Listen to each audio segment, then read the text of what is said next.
베드로 전서 1장 8절로 9절 합독하시겠습니다. 예수를 너희가 보지 못하였으나 사랑하는도다. 이제도 보지 못하나 믿고 말할 수 없는 영광스러운 즐거움으로 기뻐하니 믿음의 결국 곧 영혼의 구원을 받음이라. 아멘. 네, 우리가 지난주 베드로 후서 1장 그 뒷부분을 중반 이후를 이제 보고 마쳤었는데, 오늘은 본문이 이제 앞으로 거슬러 올라와서 베드로전서 1장이라는 거죠. 근데 그 베드로전서 1장을 결론 내기 전에 그 지난주 나눴던 베드로후서 1장 그 뒷부분을 다시 한번 좀 확인해야 될 부분들을 마저 확인하고 난 다음에 그리고 이어서 이어나가도록 하겠습니다. 그 베드로후서 1장 12절 이하에 보시면 이렇게 돼 있었죠. 그러므로 너희가 이것을 알고 이미 있는 진리에 서 있으나 내가 항상 너희에게 생각나게 하려 하노라. 그렇게 되어 있습니다. 지금 사도 베드로가 뭘 강조하고 있습니까? 너희가 교회로서 이미 알고 있는 진리, 그 예수 그리스도, 그 믿음의 반석 위에 잘 서 있으나, 그러나 그걸로 끝이 아니라는 거죠. 우리도 여기 계신 분들이 다 진리 위에 서 있다고 우리가 믿고 교회로서 서로 그것만을 인정해주고 있어요. 그 안에 우리 안에 성령 있는 자는 상대방의 안에 성령 있는지 알 수 있어요. 지금 서도전도사님 기도도 해주셨지만 교회 공동체는 다른 게 아니라 동일한 성령, 나이도 다르고 성별도 다르고 전혀 관계가 없던 사람들이 오직 그리스도 예수라는 이름으로 모여서 그리스도 예수만을, 진리만을 나누는 것이 교회예요. 그렇지 않으면 세상 공동체와 구별될 게 전혀 없잖아요. 그래서 교회라는 것입니다. 그 교가 가르칠 교자잖아요. 그럼 뭘 가르친다는 거죠? 당연히 말씀을 가르치고 교리를 가르치는 게 교회예요. 그러니 교회가 많이 모였다고 세를 불려서 오늘은 토요일이니까 어디 나가자, 광화문 나가자, 여의도 가자, 이런 거는 교회가 아니라는 거예요. 지금 사도 베드로는 말년에 평생을 그리스도의 부활 승천 이후에 성령 받고 나서 그 오순절 성령 감림 이후에 오직 한 일에만 신경 썼던 거예요. 힘 썼던 거예요. 그게 뭐라고요? 주님께서 맡겨주신 교회가, 그 성도가 한번 진리의 선자, 이미 만세전에 구원받은 자, 천국이지만 이 땅에서는 계속 힘을 내서 진리 위에 서 있어야 됨을 알아야 된다는 거죠. 그리고 그렇게 끝까지 하나님께서 천국까지 인도하시지만 그 천국까지 인도하실 때까지 이 땅에서 교회를 왜 주셨겠어요? 서로를 말씀으로 서로 양육하며 서로 붙들어 세워서 끝까지 믿음 위에 견고히 서 있는 모습으로, 그러한 교회를 통한 방식으로 하나님의 구원의 역사를 이루어 가시고 완성한다는 거예요. 하나님이 다 하시는 바지만 하나님이 그 하시는 바를 교회와 성도의 손과 인생을 통해서 서로를 붙들어 매어 함께 지어져 가는 모습으로 완성시켜 가신다는 거예요. 그래서 우리는 각자의 구원이기 이전에 교회로서 구원받는 거예요. 여러분, 우리는 내가 천국 간다의 개념에 자꾸 묶여 있지만, 아니, 계시록에서도 보면은 거룩한 성새 예루살렘으로 설명된, 묘사된 하나님 나라 그 교회, 그 백성의 모습은 정육면체로 돼 있잖아요. 사도 요한이 봤을 때. 그런데 그 정육면체라는 거는 이 교회를 상징하거든요. 그거는 12,000규빗씩 12변이니까 14만 4천이에요. 그러니까 그 상징적인 숫자 14만 4천을 설명하시려고 일부러 정육면체의 그 모양을 통해서 교회를 설명하셨는데, 우리가 교회에서도 섬길 교회가 있는데 그게 정육면체의 모양이고 우리는 그 좁은 정육면체 안에서 드글드글 모여서 산다, 이런 의미가 아니라 그건 상징이라니까요. 이렇게. 그런데 그 정육면체를 통해서 우리가 뭘 알아야 돼요?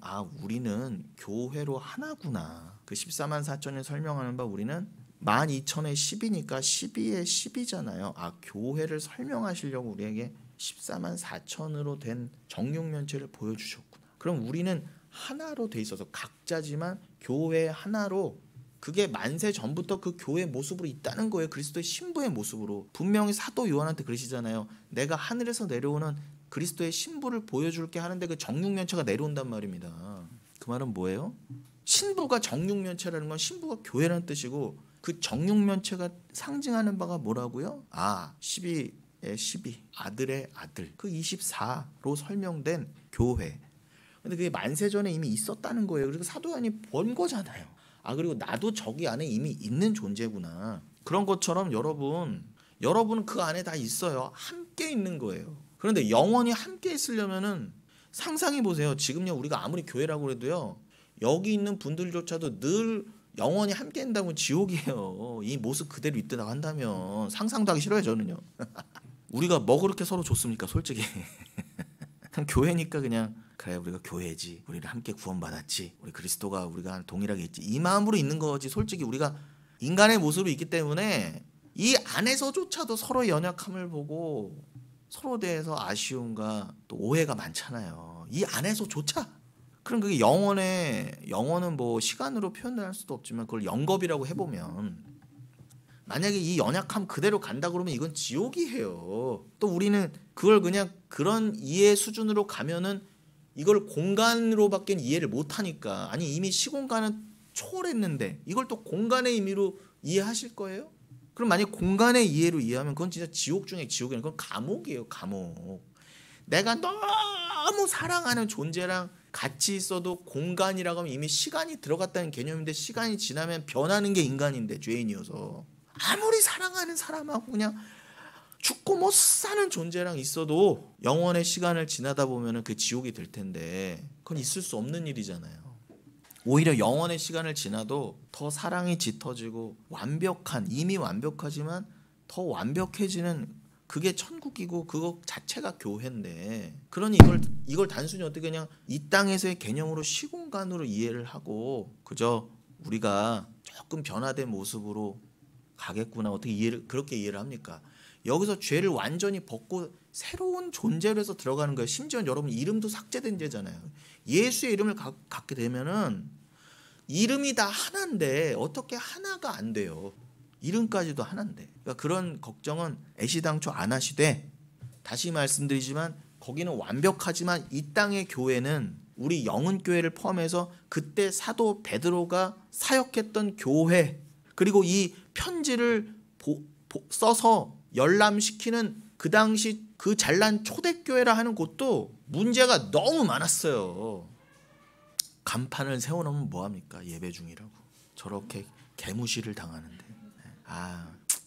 그래서 일부러 더 떠들 수도 있어요. 그런데 사도 베드로는 그러니까요 다른 일을 안 했어요. 자기가 죽을 때까지, 또 성도들이 천국 갈 때까지 교회가, 이 땅에서의 교회가, 그 연약한 교회가 이어지는 동안에는 교회는 다른 게 할 게 없다니까. 지금 12절 하나만 봐도 알 수 있잖아요. 너희가 이것을 이미 알고 있는 그 진리에 서 있지만 아직은 완성이 아니잖아. 그런 이 땅에서 우리는 아직 옛사람의 몸을 입고 있고 아직은 벗어나고 있는 과정이야. 이미 벗어났지만. 그러니 이 땅에서 저 천상의 교회를 모형한 이 땅의 교회로 모여서 치고받고 하면서도 마치 철과 철이 서로 부딪혀서 날카롭게 되는 것처럼 그냥 저 사람 왜 저래로 끝나는 게 아니라 그 모습을 통해 나를 보라는 거예요. 우리는요 스스로 아무리 예수 믿고 내가 잘남으로 모였다 해도요 절대 이 땅에서 완벽한 교회를 만들어낼 수가 없어요. 그래서 이 땅의 모든 교회는 사라져야 되는 게 맞아요. 옛 것이 지나야 온전한 게 임하잖아요. 그래서 영혼교회도 영원하면 안 돼요. 그래서 저는 이 영혼교회 앞으로 대단한 계획을 전혀 안 세우는 것입니다. 몇 년까지 몇 명을 꼭 이루어갖고 어디로 이전을 하고 또 성전을 건축하고, 저는 이런 거에 전혀 관심이 없어요. 그냥 이 고백처럼 여기서 제발 한 명이라도 내가 진리 위에 서 있다 하고 믿으면 그 믿음 위에 잘 계시다가 천국 가시는 게 저의 유일한 관심사예요. 근데 사도 베드로도 그랬다고 하잖아요. 오죽하면 내가 죽는 그 순간이 될수록 더더욱 난 이것만 신경 쓰고 기도한다 그러잖아요. 그러면서 그 교회가 할 바, 사도가 할 바, 목사가 할 바만 목적을 얘기해 주면서 여기에 사회사업 얘기가 나왔습니까? 봉사 얘기가 나왔습니까? 무슨 얘기가 나와 있어요 여기요? 어디 가서 정치해라, 선거해라 이런 얘기가 어디 있어요? 13절 내가 이 장막에 있을 동안에 너희를 일깨워 생각나게 하며 옳은 줄로 여기노니. 내가 장막은 고린도후서 5장 1절에도 나오지만 이 육신을 말하는 거죠. 내가 이 육신을 입고 이 땅에 있는 동안에 너희를 일깨워 생각나게 함이 옳은 줄로 여기노니. 내가 천국 가기 전까지 너희에게 할 일은 이 진리를 계속 예수 그리스도를 일깨워 주는 것밖에 없다는 거예요. 아유 목사님 오늘도 무슨 예수 얘기하세요? 오늘도 해야 돼요. 그럼 여러분 여기 왜 오셨습니까? 예수 얘기 듣지 않으려면. 다른 얘기 혹시라도 기대하고 오시면 가세요. 오실 필요가 없어요. 뭐 오면 좀 재밌을까? 재밌는 게 뭐가 있어요 우리 교회에. 밥도 안 주는데. 그러나 입에 들어가는 밥은 안 줄지언정. 못 주는 거 아닙니다. 안 줄지언정. 우리 교회는 성찬도 안 하잖아요. 여건이 안 돼서 안 하는 게 아니라 일부러 안 하는 거예요. 할 필요가 없으니까. 지금 우리가 성찬 나누고 있는 거예요 여러분. 아니 형식으로 그득그득 막 저기 어디 가서 좋은 포도주 사오고 맨날 떡 준비하면 뭐합니까?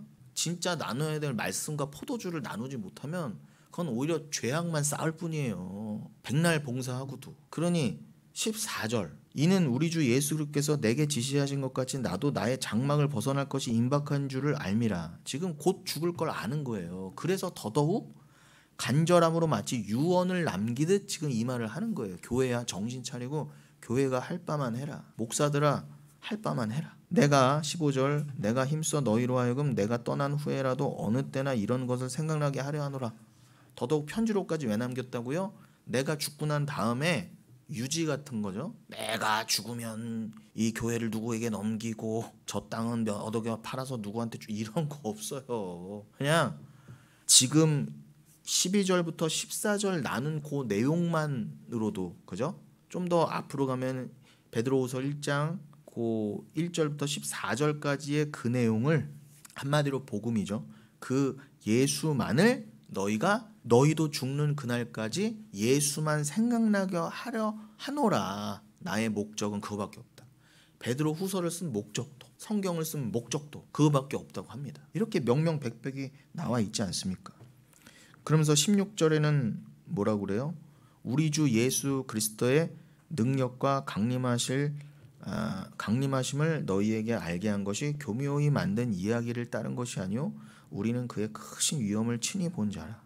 내가 그 예수를 말함은 복음을 말함은 그 복음을 너희로 알게 한 것이 내가 교묘히 만들어낸 지어낸 얘기로 나의 그냥 이 이빨로 한 게 아니라 크신 그 예수 그리스도의 위엄을 나는 친히 본 사도라는 거죠. 여러분 지금은 사도 없어요. 제가 어제 아는 목사님과의 대화에서도 말했지만 사도란 명칭도 이제 없고 사도의 역할도 지금 없어요. 필요 없어요. 사도는 이때만 딱 필요했던 거예요. 사도는 문자적으로는 예수를 친히 육신의 눈으로 본 사람들이 사도고 그 사도들의 직계 제자들을 속사도라 그래요. 뭐 크게 범주를 넓혀서 속사도까지를 사도라고 하더라도 지금은 없어요. 그래서 함부로 목사인 주제에 자기가 사도라고 말하는 사람들 다 거짓말이에요. 그래서 제가 신사도 운동 이런 거를 일단 제 이름부터가 잘못됐기 때문에 제가 배격하려고 하는 거예요. 아니 뭐 신사도 운동 다 좋아요. 그런데 사도들이 했던 역할이 뭐였는지 지금 베드로 후서만 봐도 말씀만 생각나게 하고 교회의 본질과 목적에만 신경 쓰고 사도들이 사도들의 역할을 그대로 했으니 그것만 본받아서 내가 지금 사도는 아니지만 그 사도들의 역할을 그 본질만을 그대로 받아서 내가 이 땅을 기경하고 정말 이 시대에 나에게 주어진 교회를 내가 마치 사도가 된 것처럼 이 말씀대로 교회를 치리한다라는 목적과 마음으로 신사도 운동이라면 제가 뭐라고 욕을 하겠습니까? 그런데 이름만 신사도 운동을 갖다 붙이고 뭐하고 있어요? 롤롤롤롤 하고 앉았으니 부자 되세요. 병고쳐 줍니다. 무당짓을 하고 있으니 제가 그럼 뭐 오순절 운동이라고도 해요. 막 성령 운동이라고도 하더라고요. 우리는 신사도 운동파다. 저는 그러니까 여러분 지금 사도 없어요. 혹시라도 어디 신문에 대문짝에 나서 누구누구 사도님이 기도해 준답니다. 예언해 준답니다. 오세요 하시면 그냥 사기라고 생각하시면 돼요. 사도 없어요 지금요. 문자적인 사도도 없을 뿐더러 어디 감히 그리고 이 지금 사도들도 내가 죄인 중에 괴수라고 하면 파네. 내가 사도다 하고 어떻게 사도 짓거리를 그런 식으로 하고 앉았습니까? 말도 안 되는 거죠. 어디에 내가 안수해서 병 고쳐주고 부자 만들어줬다는 얘기를 어디 하고 있어요? 사도 베드로가. 그게 진짜고 본질이면 한마디라도 써일 법만 하잖아요. 내가 교회 몇 개 세웠고 내가 몇 명 병 치유시켰고 내가 몇 명 부자 만들었다 써놓을만 하잖아요. 다른 얘기 없잖아요. 안 그래도 좁아 터진 성경에 인본주의라면은 자기가 이 지금까지 해놨던 자기 업적 써놓기도 바빠요. 그것도 뻥튀기 해서 남이 했던 것도 내가 했다고 해서. 근데 사도 베드로라면 그럴만도 하잖아요. 그 위대한 사도 베드로, 가톨릭에서는 1대 교황이라고 하는 그 자를, 그러면은 자기 업적 써놓을 만한데 성경에서 베드로는 뭘로만 나와요? 늘 실패한 자, 심지어는 예수께 에피티마오, 예수를 꾸짖은 자. 왜 십자가에 달린다 당신 막 사탄아 물러가라, 사탄 소리까지 듣던 베드로. 결국은 그 사탄 짓을 예수 그리스도가 죽기 직전까지 예수를 부인함으로 사단임을 드러냈던 베드로. 부활하신 예수 앞에서도 쟤는요 하고 딴 사람 생각하고 비교했던 그 베드로. 그런 얘기는 나왔을지언정 사도 베드로가 몇 명 구원시키고 몇 명 전도하고 이런 얘기는 없어요. 쓸 법도 한데. 그러니 제발 성경에서 인본주의는 완전히 말살돼야 돼요. 0.0001% 남아있는 건 성경이 아닙니다. 그 말은 성경을 통해 우리가 구원을 받는다고 하는데 0.0001%도 우리 안에 자기 부인이 되지 않아서 내 안에 인본주의가 존재하면 여러분들은 천국이 없어요. 평생을 예수 믿어도 여러분의 수명이 200년 300살이 된다 하더라도 안 된다니까. 여러분 잊지 마십시오. 그러면서 내가 친히 봤다 그 예수를 육신의 눈으로. 그런 난 사도인데 지금 나는 예수도 실제로 본 사람이야 지금 자랑하고 있는 말이에요. 그게 아니잖아요. 그 증거가 뭐예요? 우리가 오늘 본문이 뭐라고 했어요? 베드로전서 1장 8, 9절이라고 그랬잖아요. 그 8절에서 뭐라고 했습니까? 사도 베드로가 너희는 예수를 보지 않고도 사랑하는도다. 너희의 그 믿음으로 인한 예수 사랑이 진짜야. 그걸 말하고 있잖아요. 나는 본 사람이지만 보지 않고도 믿는 너희가 대단한 거야 더. 이렇게 말하고 있잖아요. 그게 증거 아닙니까? 그러니까 지금 사도 바울은 내가 단순히 살면서 예수를 3년 모셨고 뭐 예수가 부활 승천하는 것을 봤다. 그 갈릴리 바닷가에서도 그 예수가 오셔서 나에게 네가 나를 사랑하느냐 나 3번 질문까지 받은 사람이야. 이거 단순히 자랑하는 게 아니잖아요. 여러분 사도 베드로는요 예수님이 물 위를 걷는 것도 본 사람이에요. 자기 배에 올라오시니까 그 물이 찢어지는 그런 것도 본 사람이에요. 자기 열병난 장모가 예수님의 말씀 한마디로 살아나고 중풍병자가 살아나고 심지어는 죽었던 나사로가 부활 살아나는 것까지도, 엄밀히 말하면 부활이라고 할 수 없지만 그렇게 회생하는 것까지도 본 사람이에요. 그러면 우리가 그전까지 상식대로라면 나는 뭣도 받고요, 난 기적도 받고요, 나는 간증도 할 수 있고요, 그렇게 할 수 있어요. 그리고 야 나는 그런 기적을 직접 받고 나는 그런 대단한 분을 모셨던 사람이고 나도 럴럴럴러 하고 할 수 있어로 가야 되는 게 지금까지 우리 상식이었는데 사도 베드로는 무슨 말만 해요? 오직 복음, 그 하나님 나라만을 말하고 있어요. 야, 현상은 성경이 지어지기 전에 예수가 저기를 말해주려고 한 거야. 그것만 말해주고 있어요. 야, 나는 다 봤지만, 기적도 봤지만, 그 말도 안 되는 기적 봤지만 니들은 기적 보지 않고도 예수를 믿는구나. 심지어 그 예수를 한 번도 안 보고도 사랑하는구나. 너희 안에 진짜 성령이 있다는 증거잖아. 그게 진짜 귀한 거야. 사도 베드로가 말하고 있다고 한다면 기독교의 본질이 뭔지 알잖아요.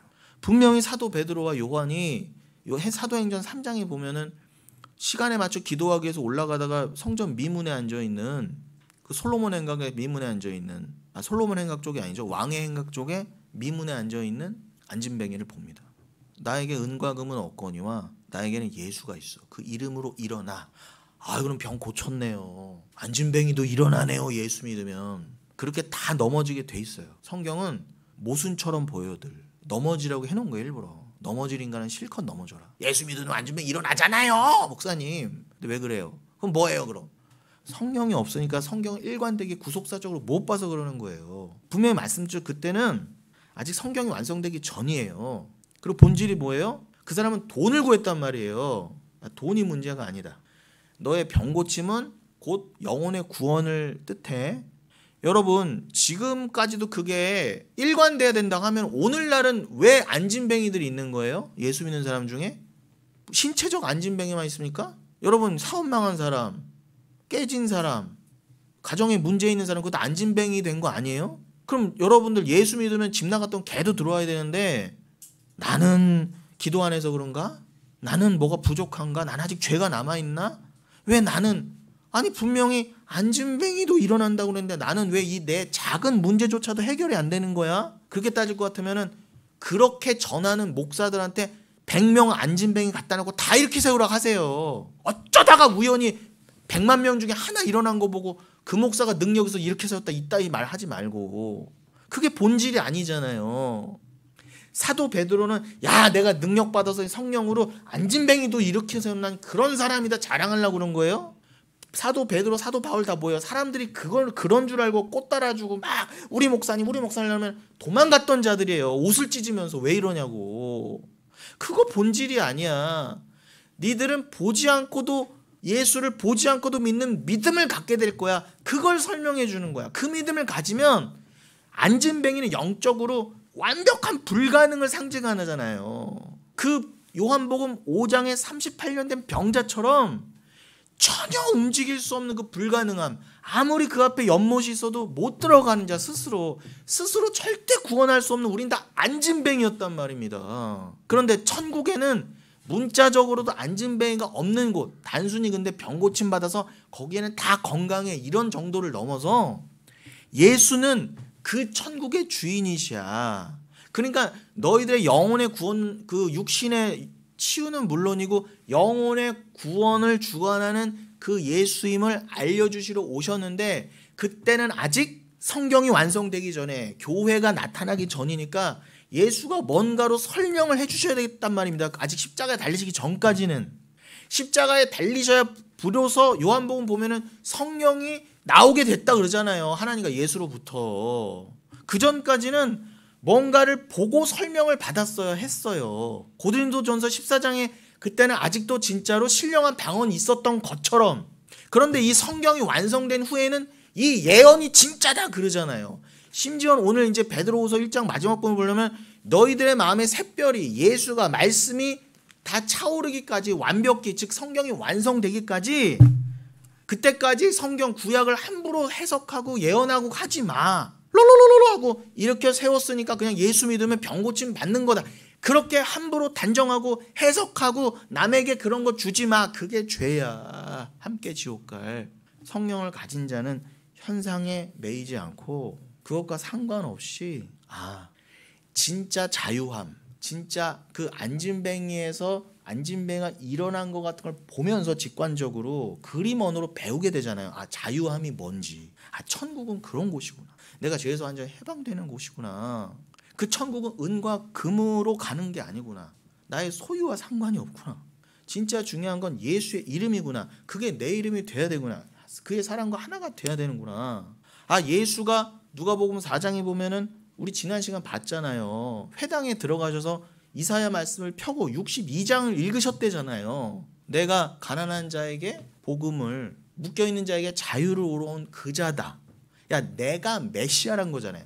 이사야서에부터. 그건 문자적인 게 아니라 그 진정한 천국의 그 메시아가 오실 거야를 예언했는데 그 이사야서를 펴고 야, 그 자가 나야 라고 선포하신 거잖아요. 그래서 그걸 시위하여 보여주시려고 예수님이 이 땅에 계시는 그 3년 반 동안만 다니시면서 병자를 고치시고 안진뱅이도 이렇게 세우시고. 왜요? 설명하셔야 되니까. 내가 진짜 하늘의 주관자라는 걸, 그것들이 영적으로 어떤 걸 의미하는지를 보여야 했으니까 오병이어 기적도 하시고. 근데 예수님이 예언하신 것처럼 극소수인 제자들과 교회 빼놓고는 다 거기에 넘어갔다는 거예요. 빵 주세요, 떡 주세요, 내지는 뭐 나도 물을 걷게 해주세요 정도, 뭐 그죠? 나도 병 낫게 해주세요. 그러면 장땡인 거예요.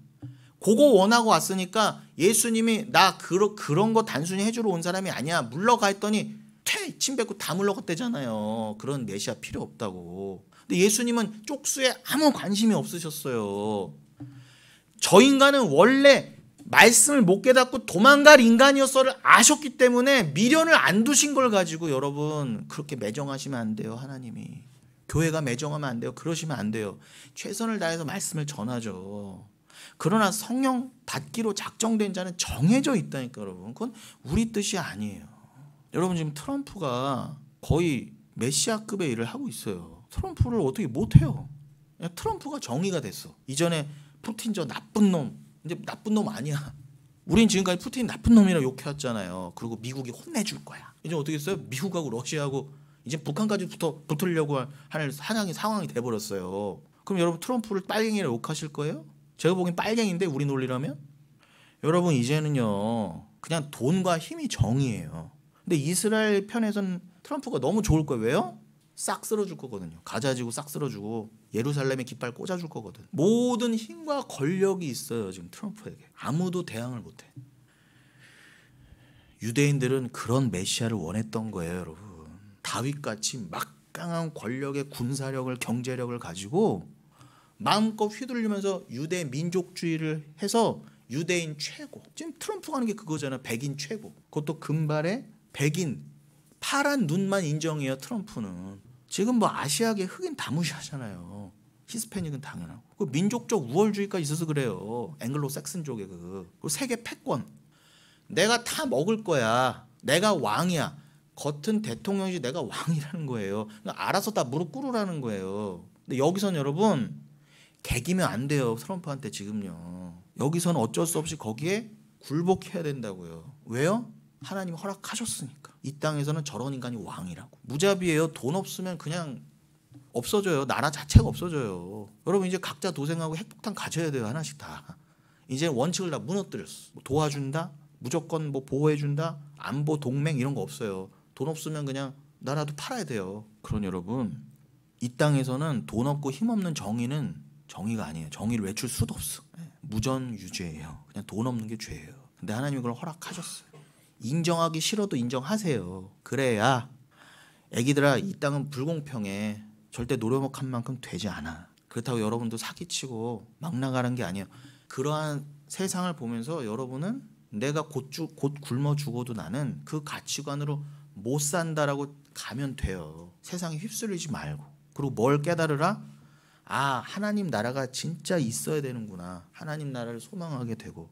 야 유대인들은 저런 메시아를 꿈꿔서 예수가 왔는데 트럼프 같지가 않으니까 죽여버린 거라고요. 저는 너무 설명이 잘 돼요. 그런 면에서는 어떻게 보면 트럼프가 적그리스도 역할을 잘할 수 있어요. 매우 아주 잘.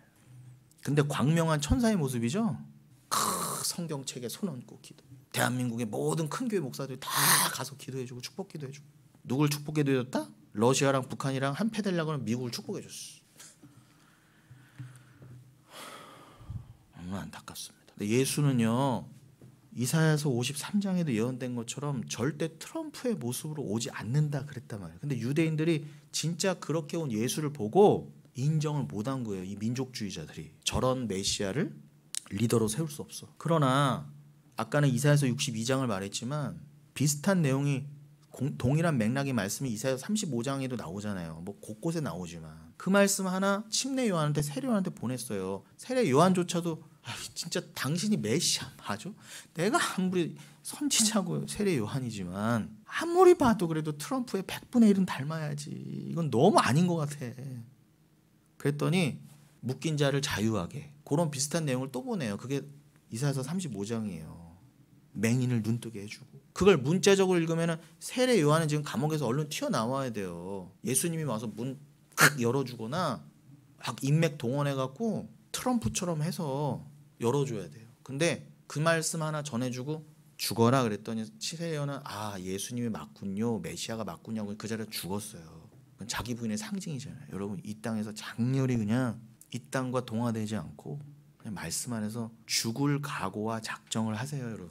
그거는 여러분 전혀 여러분이 어려운 길이거나 여러분의 홀로 쓸쓸한 길이거나 감당할 수 없는 길이 아니에요. 내 스스로는 감당할 수 없지만 주가 감당하게 하십니다. 그러면 그 믿음을 가진 자는 심지어 내가 갇혀있는 상황에도 병이 안 나은 상황에서도 말씀을 바로 보게 된다니까요. 아 내가 심지어는 실제로 안진뱅이로 태어나고 소경으로 태어났어도 예수님의 그 말씀을 듣고 왜 나는 소경인데 지금 눈이 안 뜨여져? 나는 안진뱅인데 왜 눈이 안 이렇게 일어나지 못해? 나는 왜 가난한데 지금 부자가 안 돼? 이런 거에 시험받지 않는다니까요.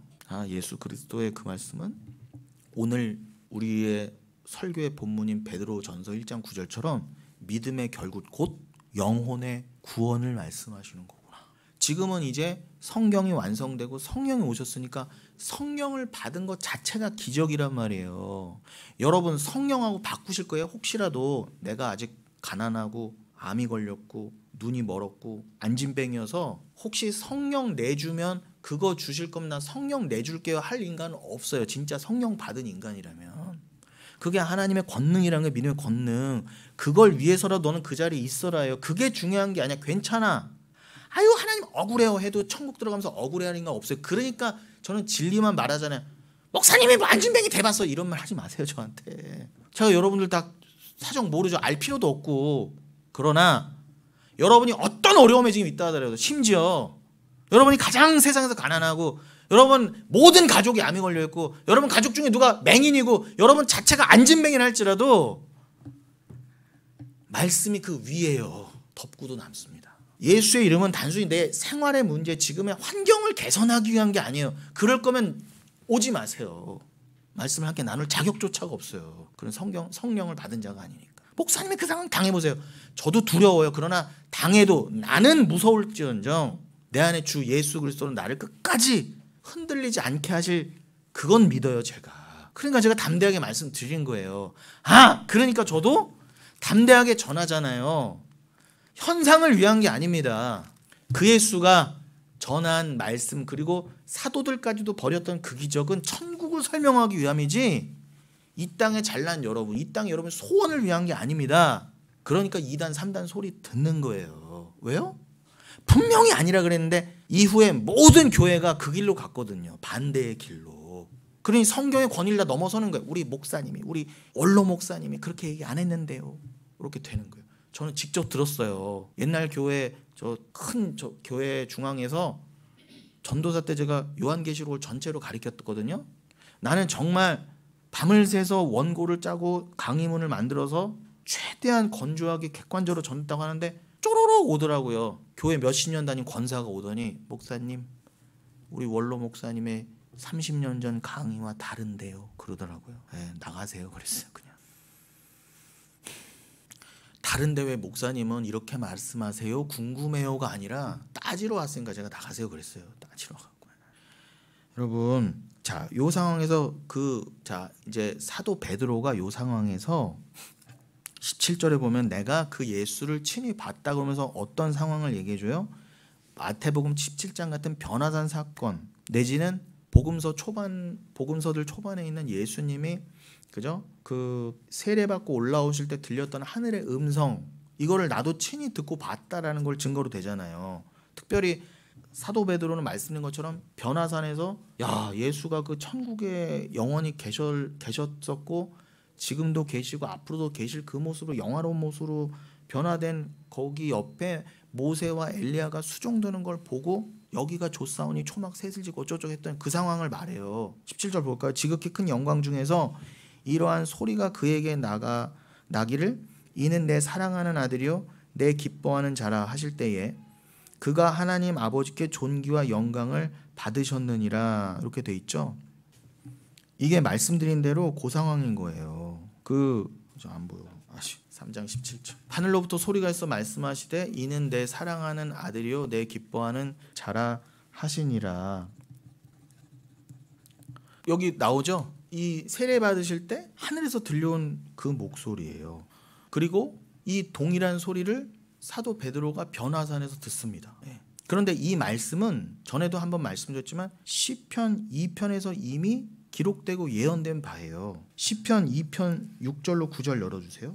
내가 나의 왕을 내 거룩한 산 시온에 세웠다 함이로다. 내가 여호와의 명령을 전하노라. 여호와께서 내게 이르시되 너는 내 아들이라. 오늘 내가 너를 낳았도다. 내게 구하라. 내가 이방 나라를 내 유업으로 주리니 내 소유가 땅끝까지 이르리로다. 내가 철장으로 그들을 깨뜨리며 질그릇까지 부수리라 하시도다. 시편에 이게 뭔 말씀이야? 뭔 말씀이에요? 예수를 가리킨 게 정확히 맞잖아요. 심지어는 어떻게 증명이 됐어요? 예수가 세례 받으시고 또 예수가 변화산에 있으실 때 시편 2편에 그 말씀이 그대로 들렸다는 건 뭐예요? 시편 2편의 말씀이, 시편 2편을 포함한 구약의 말씀이 예수를 가리킨 거구나. 당연히 이해가 되잖아요. 무슨 이견이 있을 수 있어요? 여기 무슨 신학 나발이고 하면서 이걸 다른 의견을 내기는. 예수님의 육이 죽어야만 하나님께서 허락하신 새하늘과 새 땅이라고 하는 그 하나님 나라의 참되신 왕이 그 육이 죽어나가는 십자가 죽음 위에서 그 진짜 왕이 탄생하더라. 그 왕의 등극이, 트럼프가 어떻게 등극했어요?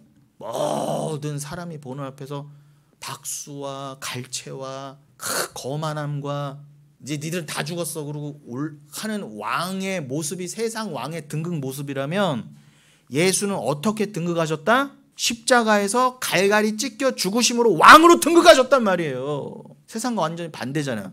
그런데 왜 세상에 금과 은을 달아줍니까? 목사들부터. 그래서 시편 2편인 거예요.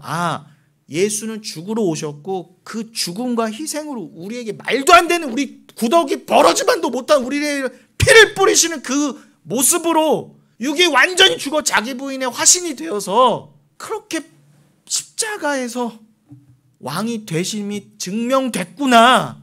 그렇게 왕이 되시기 위해서 이 땅에 오셨는데 어디 그 예수를 오해해서, 그래서 그거를, 그 말도 안 되는 하늘의 왕, 이 땅의 왕도 아니에요.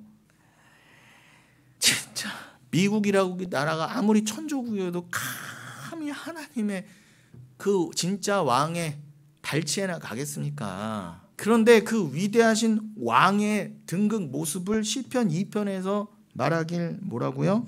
오늘날 내가 너를 낳았도다. 단순히 문자적으로 하나님이 예수를 쑥 하고 낳았다는 게 아니라, 그런 말도 안 되는 해석이 어디 있어요. 그래서 뭐예요? 이런 거를 제대로 이해 못하는, 성령 받지 못한 자들이 함부로 신학이랍시고 떠벌리고 하는 게 뭐냐면 악마적인 다니엘 신론 같은 거예요. 하나님만이 하나님이고 예수는 피조물이다, 성령도. 쉽게 말하면 많은 사람 중에 좀 괜찮아 보이는 사람 하나 뽑아서 하나님의 아들 삼아주고 키우셨다, 요딴 식으로 말을 해요. 처음부터 예수는 하나님이 아니었다. 그럴 거면은 그게 왜 기독교예요? 그건 알라의 하나님과 똑같은 거예요. 그거는요. 알라도 그런 다니엘 신론 믿어요. 그래서 예수를 철저히 부정하고 예수 믿는 사람 잡아 죽이기까지 하지 않습니까? 무슬림들은 이교도라고. 하나님만이 하나님이시지, 알라만이, 걔네는 하나님 알라라고 하니까 우린 여호와라고 하지만. 근데 동일한 걔네도 구약을 봐요. 뭐가 달라요? 이거를 하나님이 예수를 낳았다 하고 이해하는 기독교인이라고 하는 사람들이나 알라 믿는 이슬람이나 뭐가 다르냐면, 제 말은요, 이거는 하위 개념이라는 게 아니잖아요. 예수가 하나님의 하위 개념이라는 게 아니라 삼위일체예요. 그는 하나님이세요. 예수가 하위 개념이고 예수는 피조물이었다라고 하는 그런 거는 초대교회 때부터 이단으로 정제된데 왜 오늘날까지 교회에 남아있냐 말이에요. 그러니 겉으로 교회라고, 신천지만 이단이 아니라니까 여러분. 교회랍시고 무슬림의 알라처럼 믿는 사람이 태반이에요. 이거는 뭐라고요, 여러분? 다시 한번요. 삼위일체를 설명하시기 위해서 어떻게 이해된다고요? 예수님이 문자적으로 하나님의 단순히 나아지고 만들어진 피조물이라는 뜻이 아니라 하나님의 백성이 어떻게 창조되어지는가, 우리가 어떻게 하나님의 백성이 되어지는가를 설명해 주시려고 그 하나님이신 예수가 직접 내려오셔서 죽으신 거예요. 야, 너희들도 이렇게 나와 함께 십자가에 달려 죽음으로, 너희가 마귀의 아들이고 니들은 사단의 노예였고 니들은 존재 자체도 아니었는데 내가 너희를 어떻게 사랑하여 아들 만드는지를 보여줄게. 그건 내 아들의 피가 필요해. 그래서 예수가 십자가에 흘리신 그 피를 통해 어떻게 해요? 너희가 내 아들 되는 거야. 그게 내가 너희를 낳는 거야. 그거를 설명하시려고 예수를 여기서 죽여버리신 거라는 거예요. 자기의 유일한 참 아들을. 그러니 여러분, 이거는 말도 안 되는 거예요. 사실요. 믿음이 없으면 이거는 아무리 골백 번 설명해도 그게 뭔 소리야 내지는 안 믿어져요. 근데 이게 복음이란 말입니다. 근데 여러분이 이게 믿어져야 여러분 천국 백성이라는 거예요. 근데 오늘 사도 베드로가 그러잖아요. 나는 요것만 말했다. 모일 때마다. 이게 얼마나 중요하면은 죽는 날까지 교회에게 이것만 가르쳤다 그러잖아요. 그래서 오늘도 우리는 이것만 서로 나누는 것입니다. 그래서 예수님을 장자라고 하는 거예요. 그의 유일한 독생자이시자 장자. 독생자인데 왜 장자라 그래요? 우리를 대표하고 우리보다 먼저 죽으시고 부활하심으로 부활의 첫 열매가 되셔서 고린도전서 15장 우리를 함께 아들 삼게 하셨으니까. 그래서 그를 장자라고 하고 예수를 초태생이라고 하는 것입니다. 그렇게 하나님의 말씀이 떨어지고 나면 이 복음이 떨어지면 예수의 십자가만 드러나게 돼 있죠. 교회에서는 열심히 노력해서 여러분 어제보다 오늘 욕 덜하는 사람 되세요. 어제보다 오늘 부부싸움 덜하는 사람 되세요. 억지로라도 하세요. 매슈 하세요. 그러면은 여러분 아파트가 당첨될 것이고 그러한 그렇게 칭찬받고 훌륭한 사람이 더 되어가고 그냥 알라신 믿듯이 믿어도 괜찮아. 네가 이 땅에서 칭찬받고 복 받고 살면 장땡이지 뭐.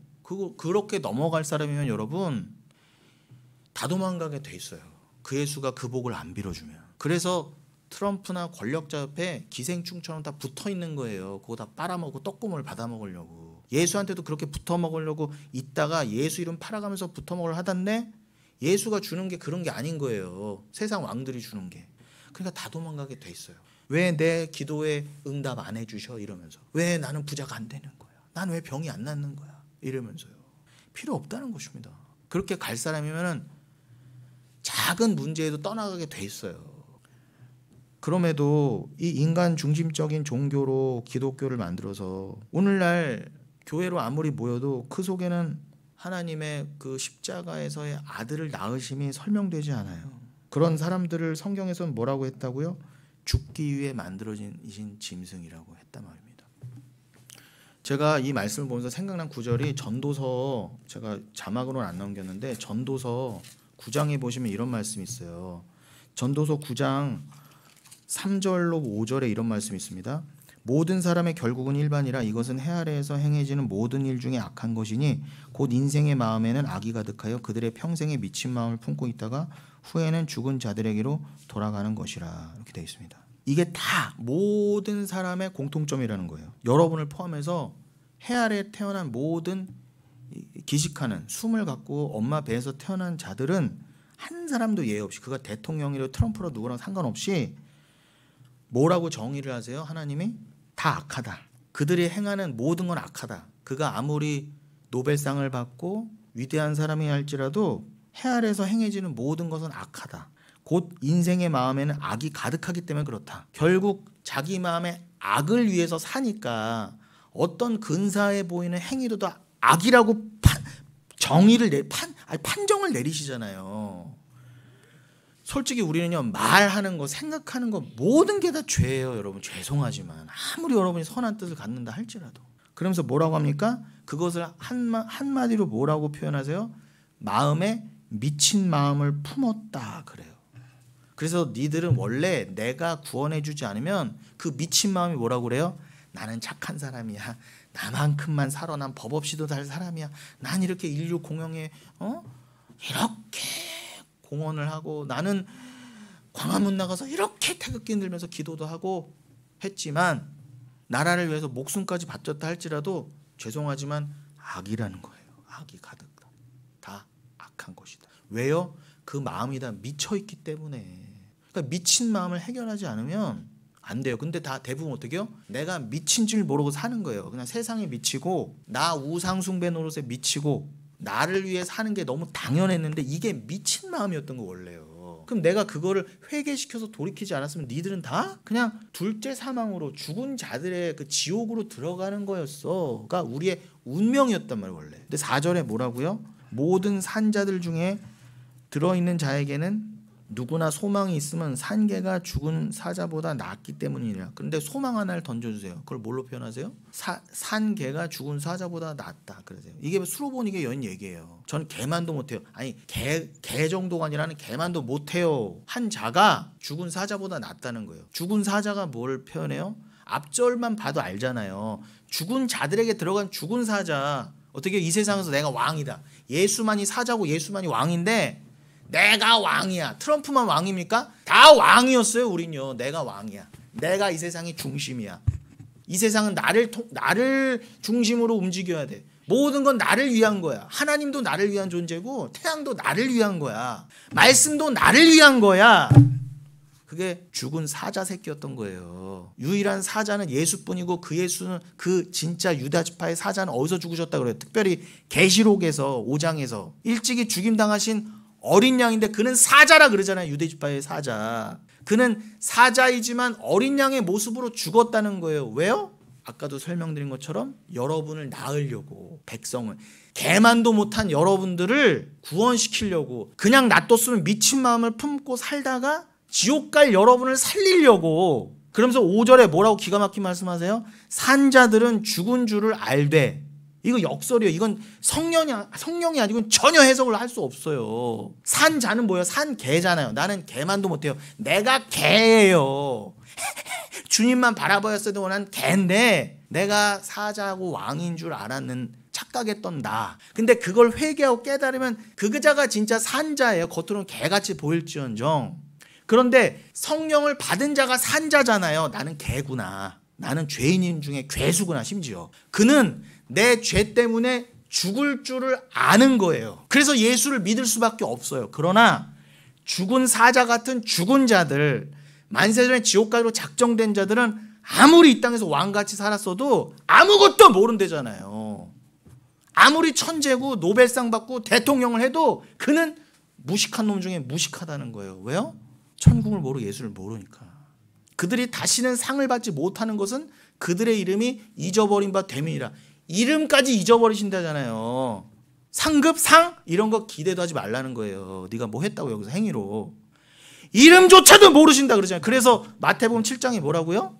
염소들이 나는 예수 이름으로 목사도 했고 예수 이름으로 봉사도 했고 예수 이름으로 전도도 했고 예수 이름으로 병도 고쳤고 나와요 직접. 예수 이름으로 병도 고치고 귀신도 내쫓았는데 왜 나를 괄세해? 난 사자인데.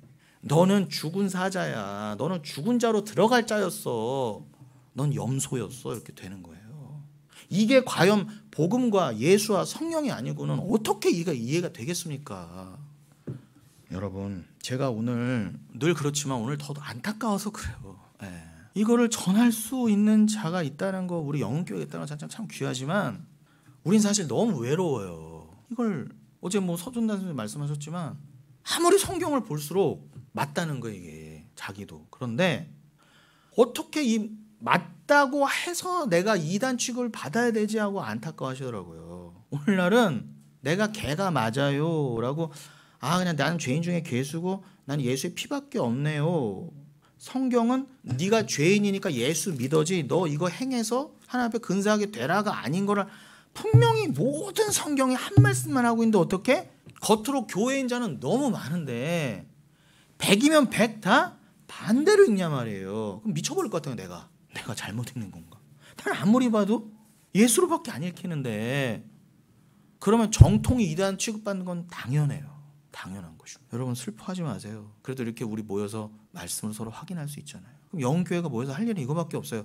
우리가 서로 흔들리지 말고 사도 베드로의 고백처럼 함께 지어져 가야지 끝까지 주의 성전으로. 내가 죽는 그 순간까지 교회에 대한 소원과 할 일은 그거밖에 없어. 우리 다 그렇게 가야 돼요. 여러분 그러한 상황에서 우리가 오늘 본문인 좀 베드로전서 1장을 살짝 보고 마치겠습니다. 베드로 후서 그 뒷부분은 다음 주에 또 할게요. 근데 오늘 그걸 다 해버리면 이게 오늘 결론을 낼 수가 없어서 그래요. 어차피 뭐 결론은 나온 거나 마찬가지지만 오늘 그 본문인 베드로전서 1장 8, 9절을 우리가 마지막으로 보고 마치면 그 베드로전서 1장 8, 9절을 왜 봐야 되는지는 이미 설명이 됐어요. 저는 오늘 사실 제 계획은 시간 안에 이건 다 할 수 없겠다 예상은 했지만 베드로 후서를 1장을 끝까지 21절까지 다 보고 나서 자연스럽게 베드로전서 1장 8절 9절 오늘 본문으로 넘어가려고 했는데 지금 시간상 그 스킵된 부분은 다음 시간에 나누고 요쯤에서 베드로전서 1장 8, 9절로 가지만 지금 베드로전서 1장 8, 9절로 가도 큰 무리가 없다 이 말씀인 거예요. 거기서 베드로전서 1장 8, 9절에 예수를 너희가 보지 못하였으나 사랑한도다 이제도 보지 못하나 믿고 말할 수 없는 영광스러운 즐거움을 기뻐하니 믿음의 결국 곧 영혼의 구원을 받음이라. 여러분 이 얼마나 귀한 말씀입니까? 너희들은 믿음을 받았어. 나는 예수를 본 심지어 사도였지만 니들이 더 귀한 은혜를 받은 거야. 너희는 얼마나 큰 은혜와 믿음을 받았으면 어떻게 예수를 육신의 눈으로 한 번도 안 보고 그가 무리를 걷는 거 나사로를 살리는 거를 한 번도 안 보고도 그를 심지어 사랑하기까지 하니? 사랑해야 천국이잖아요. 그러니까 믿음은 사랑이 맞아요. 이게 진짜 귀한 거예요. 성령을 받은 자는, 믿음을 받은 자는, 사랑을 아는 자는 이 말씀이 얼마나 귀한지를 안다고요. 여러분은 보지 않고도 어떻게 그렇게 예수를 사랑하시고 그 예수와 영원히 함께 살아도 좋고 그것 자체가 나의 소망이라고 유일한 소원이라고 하는 고백으로 여기에 모이셨습니까? 여러분이 천국 백성이란 증거예요. 여러분 그 예수가 믿지 않았던 자들을, 이 사랑이 없던 자들, 이 믿음이 없던 자들을 다 심판하시려고 계시록 19장에 보면은 흰말 타고 입에서 검과 같은 말씀을 쫙 하시니까 그 말씀이 검이 되어서 다 죽이고 살라버리는 예수를 잘못 믿던 자들, 예수를 트럼프 믿듯이 믿던 자들, 예수를 잘못 전하던 자들, 예수를 아주 안 믿던 자들은 물론이고요. 다 죽이러 오실 때 어떻게 오시느냐? 그 예수가 흰말을 타신 그 예수를 계시록 19장 11절에서는 뭐라고 이름했는지 아세요? 19장 11절 혹시 준비됐나요? 충신과 진실이라 그랬어요. 충신과 진실. 뭐라고요? 그 심판주로 오시는 예수의 이름이 충신과 진실이라는 것입니다. 여러분 이 충신은 피스토스고 진실은 알레띠노스예요. 알레테이라는 진리하고도 연관이 되죠. 예수의 다른 이름이 뭐라고 여러분? 피스토스와 알레띠노스라는 것. 즉 충신과 진실인데 그것이 헬라어로 말하면 그 특별히 충신은 피스토스, 믿음이라는 거예요. 예수님의 이름이 뭐라고요? 믿음과 진실, 믿음과 진리라고요. 예수의 이름이 그 말은 뭐예요? 믿음은 곧 예수가 맞아요. 그래서 안수 집사님도 전에 얘기하셨지만 성경에 나오는 모든 믿음을 예수로 치환해서 읽어도 되는 거예요. 그 예수의 이름이니까. 예수의 본명은 믿음이란 말입니다, 원래. 그런데 믿음은 우리한테 그래서 주시는 게 뭐다? 성령을 주시는 거, 그게 곧 우리에게 믿음을 주셨다면 하나님이 예수를 주신 거였구나. 그래서 오늘 본문 베드로후서 1장 9절 뭐라고요? 베드로전서 1장 9절 믿음의 결국 곧 영혼의 구원을 받음이라. 여기서 믿음을 뭐로 바꾸면 돼요? 예수로. 예수의 결국. 여러분 예수를 받으셨잖아요. 그 예수의 결국이 뭐라고요? 영혼의 구원이에요. 너희는 그 믿음이신 예수를 받아 어떻게 해요? 안 보고도 예수를 사랑하게 됐다 이거예요. 여러분 이 얼마나 귀한 말씀입니까? 그래서 히브리서 12장에서 뭐라고 그랬다? 믿음의 주여 또 온전케 하시는 예수만 바라보자. 그래서 예수가 믿음의 주라고 한 거예요. 그게 본문에 헬라어 원어에 보면 뭐라고 돼 있다? 믿음을 창조하셨다 그래요. 믿음의 창조주다 그래요. 예수는 믿음이시니까 믿음이시면서 믿음을 만들어내셔서 성도에게 성령과 함께 믿음을 주실 수 있는, 그렇다고 믿음과 성령이 다른다는 게 아니라 믿음이 곧 또 성령이에요. 왜요? 성령은 예수의 영이니까. 그러니까 예수, 성령, 믿음 다 사랑 똑같은 거라고요. 하나님. 여러분 믿으세요. 여러분은 믿음을 받았잖아. 예수를 받았어요. 그 예수 어디 안 가세요. 여러분이 내몰고 싶어도 그 예수가 여러분을 반드시 띄워서 성령으로 여러분을 끌고 가십니다. 어디로요? 2단 3단 소리 듣고 여기서 피눈물 흘리는 그 삶으로. 절대 여러분 소원이 마음대로 여러분 옛사람이 원하는 소원대로 성취 안 되는 그 길로. 그리고 서로 말씀으로만 보듬고 서준사님 기도해 주신 것처럼 말씀으로 지어져가는 공동체를 이루어가는 그 길로만 여러분들을 끝까지 여러분이 싫어도 끌고 가실 거예요. 여러분 이 상황에 아주 적절한 예가 사사기 14장인데 그것도 다음 주에 오늘 준비했지만 여러분 미리 좀 예습하시는 마음으로 사사기 14장 15장 그리고 베드로 후서 1장 뒷부분을 더 읽으시고 오시기를 바라겠습니다.